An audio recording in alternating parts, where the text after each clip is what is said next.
Hi guys, it's me daKatz and welcome back to Horizon SMP for yet another episode. This episode we are going to start off by going to the end and enchanting some more diamond pickaxes because I really want to get unbreaking on these because we have a new project that I want to start working on in the Nether and I'm really excited for that as well. So what I'm going to do is just grab a bunch of chests because we're going to need to mine out a whole bunch of netherrack. Got some sticks and I got some diamonds. So let's go over to the end farm. And looks like we have a gift here as well. So let's take a look at this. Book and quill. Cats. Here are some free samples of mending books. I hope these help and you can put them to good use. In the future, any enchantments you need, just give me a shout and I'll get and sell you what you need from Hyper. So that's really nice of him. And he has given us some mending books and some fireworks. So that's really sick. Thank you to him. Now, he gave me those in exchange for me letting him use my Enderman farm. Did I bring food with me? Yeah. So he was live streaming and I said he could use the farm. And so that's what he did. So that's kind of just an exchange. And yeah, we were talking about some stuff. He has sorted out a gunpowder farm, which is really sick. And I think I'm going to probably build a sugarcane farm so that we can work together to make rockets. But yeah, let's go over to the end farm first so we can do the enchanting. In between episodes, I was over here at the Enderman farm and I had an elytra and I kind of just glided down the stairs and it ended up crashing and losing all my stuff to the void. So that was really disappointing. The only thing I managed to save was my, what did I save? I think I saved my bow. No, I didn't even save my bow. I saved my shovel and I saved my pants. So that's all I ended up saving. But I did some enchanting and I kind of got everything back. This sword I got on one level 30 enchant. That was one enchant and it gave me all 4 things. And I thought, that's got to be like some kind of record. So that was really good. But yeah, I've got these 3 diamond pickaxes left, or 2. This is like my main one, but it's iron. So I got these 2 diamond ones. They're efficiency 4, but I want to get some unbreaking on those.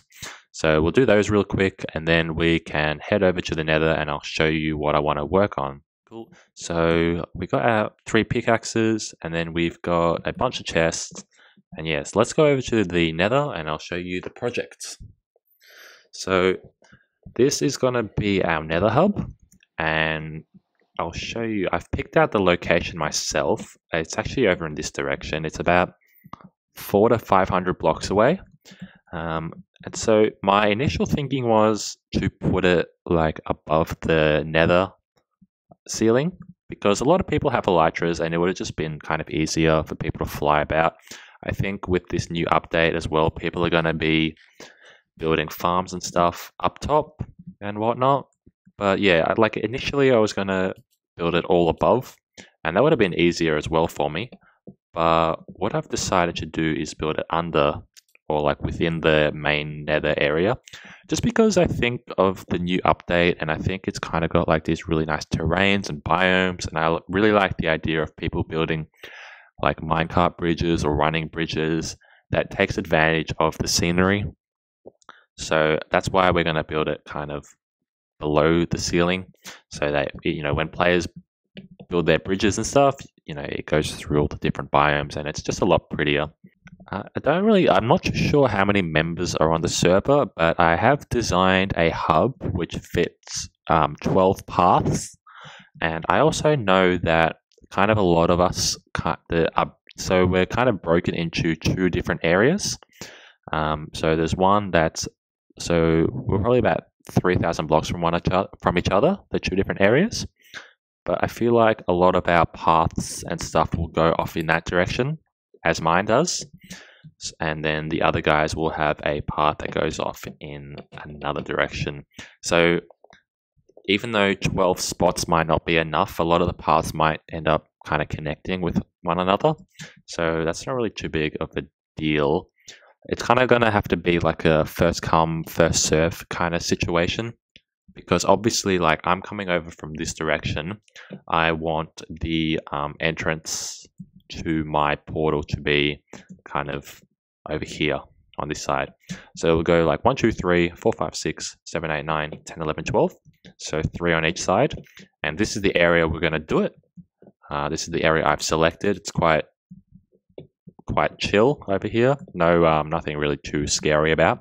But more importantly, if we go to the portal here, it takes us to a mushroom biome.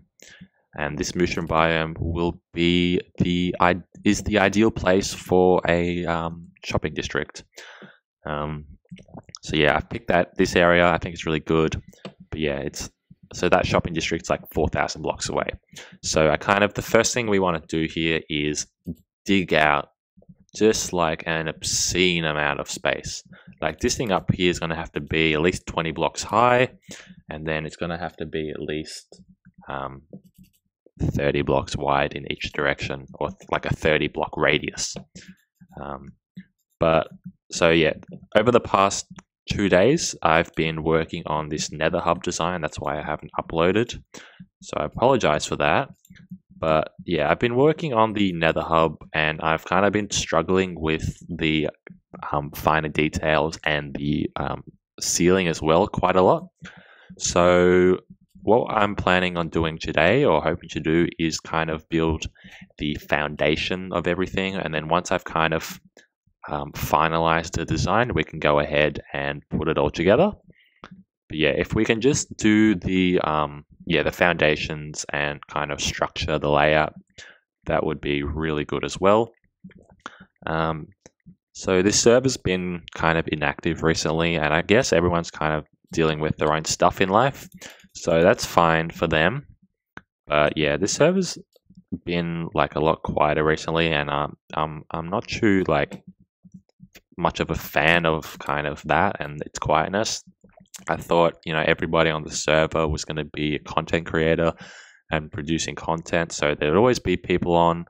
But I don't know, it's looking quite quiet, and we've only been here for like 2 to 3 weeks, so it's not very good signs. I am hopeful that it kind of picks up again, but myself and Hyper and Chronic and some of the other guys, we're just gonna keep pushing on and creating content and playing on the server, and hopefully it works out. And if it doesn't, it doesn't. One of the other things I wanted to address was, and I haven't mentioned it, and I had completely forgotten about it, but somebody reminded me on Twitter, and that is the results of the build contest. And yes, as you may expect, we ended up winning that. It was a landslide victory, and yeah, completely destroyed that. Still haven't received my reward. Still haven't received my 10 diamonds yet, craft. The second thing I want to address is kind of just the amount of support I've gotten recently on this channel, especially on Twitter and in the YouTube comments as well. I was looking at my analytics, and I saw we've kind of been averaging about 5 to 6 minutes of audience retention per video, and that's like a record for me. When I started this series, we were kind of going like 1 to 2 minutes average, and now we're up to 5 to 6 minutes. So I feel like I'm kind of building a little fan base, and I think that's really cool. So if you're watching, thanks, because yeah, making me really happy. And yeah, it's really awesome. So yeah, keep it up. And yeah, follow me on Twitter and we can talk and stuff. It's really cool. I like talking to you guys on Twitter as well. But yeah, we need to go back to the Nether and just keep digging out that big box. And that box is digging. Digging is just really long. I don't know what to say. I don't like digging. I don't want to dig. Oh, why have we done this? Dig.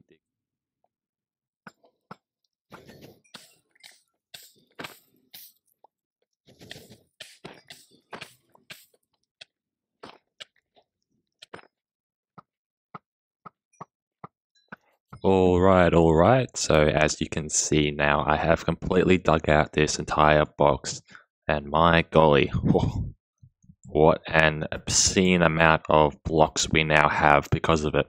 Most of them I had to end up just throwing into the fire because I just was collecting so many. I didn't know what to do with it. And these guys here just kept spawning, as did the pigmen, and I was like so scared trying not to kill them. And unfortunately, I hit these pigmen a few times and they were like killing me. But anyway, so I started bringing over the items from my base. And so this area here is roughly 50 by 50 by 20, which means it's about 50,000 blocks that I've dug out. And if I go into my statistics, as you can see, I have mined a total of 54,000 netherrack. So yeah, I have indeed dug out this entire area. It's huge. And, now that I've dug it all out, it doesn't feel like it's as big as I wanted it to be. But, hopefully it all works out. So this here is the center area, and there'll be 4 portals kind of next to each other, and then it'll have a symmetrical layout. But yeah, as I said, I've started bringing over my items. We're going to be using a lot of the warped stem and the warped plank alongside the warts and the soul torches and the black concrete and the black stone and regular stone bricks and basalt. So it's definitely going to have a very black and blue kind of theme as opposed to a black and red theme. But yeah, we're going to be using like a lot of these new blocks, and especially this blue wood, which I think just looks like absolutely gorgeous, and I just want to use as much of it as I can.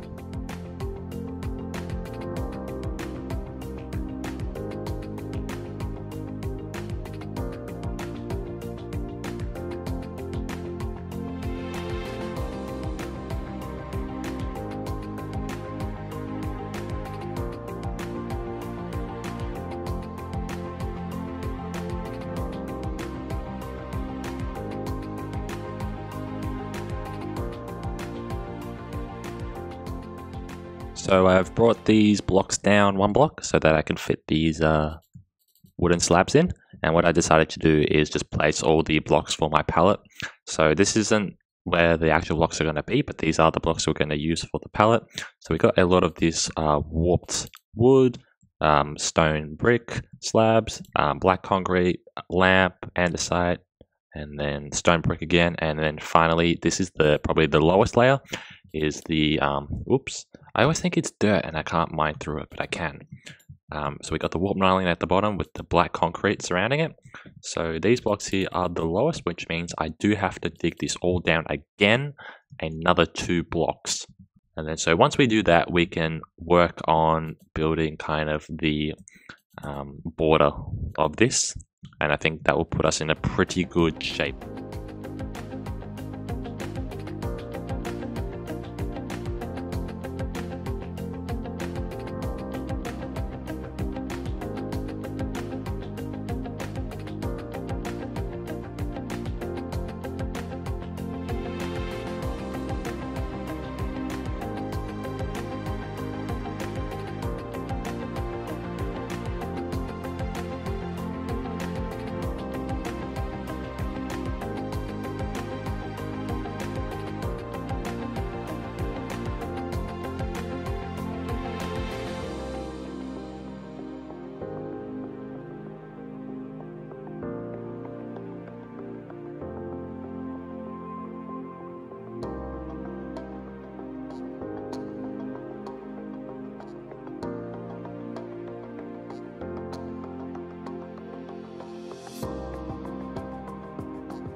And voila.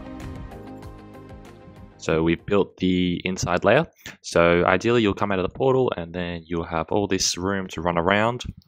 It's quite nice and aesthetic, and there's room to run around, and we're going to have lots of of the blue lanterns and all those stuff there.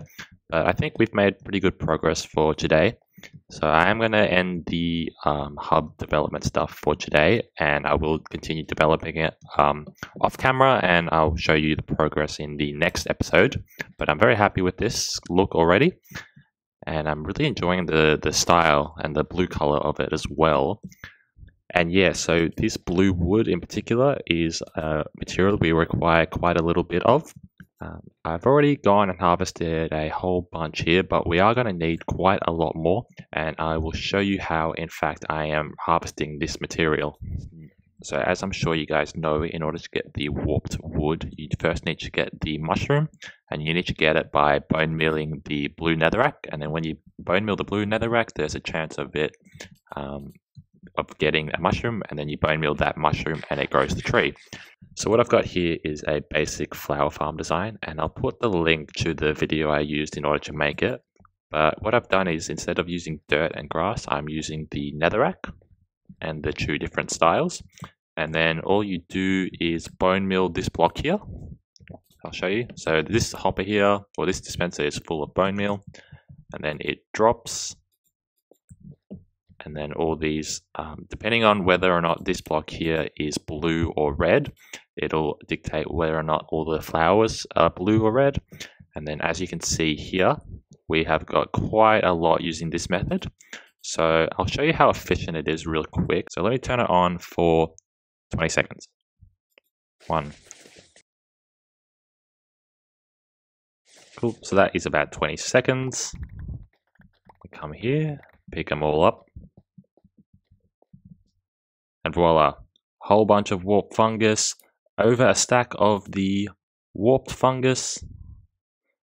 So yeah, a whole bunch of warped roots, a whole bunch of warped fungus, and just a bit of the other stuff as well. I apologize for getting any of the names incorrectly. There's like so many different new blocks and terms. I am just completely tongue twisting over every single one. So it's kind of easier for me, instead of calling it by their official name, just by calling it what they look like. You know, like fancy grass, twisty vine, green mushroom, red coral or something. I don't know what it is, but that's much easier for me to just call it that way. So the way these mushrooms work is that they can grow in height anywhere between 5 and 20 blocks or something, but they completely disregard any blocks that are already out. So if you grow your tree, if I was to grow the tree here, and I'll show you what I mean. So if I put a piece of stone here and then I grow the tree, you can see that it kind of, where was it? Yeah, so you can see that it grows the tree through the piece of stone. So that kind of gives us a bit of a challenge. So the way I have been harvesting this tree is I've completely concealed this land. So this is all stone, and then we have this singular column. So when we grow the tree, the only thing that kind of grows is the logs, because there's nowhere else for the fungus or the warts to grow. So I just come here and then I manually do it, and then I just harvest the wood. And then if we get anything, it'll be like inside of this column, and we can just easily farm it. Okay guys, I think we're kind of running out of time. I have kind of been putting this video together for the past 3 to 4 days, and I kind of want to just finish it, to be honest. So if you guys have enjoyed the video, make sure to like and subscribe, and I'll see you all in the next one. Peace.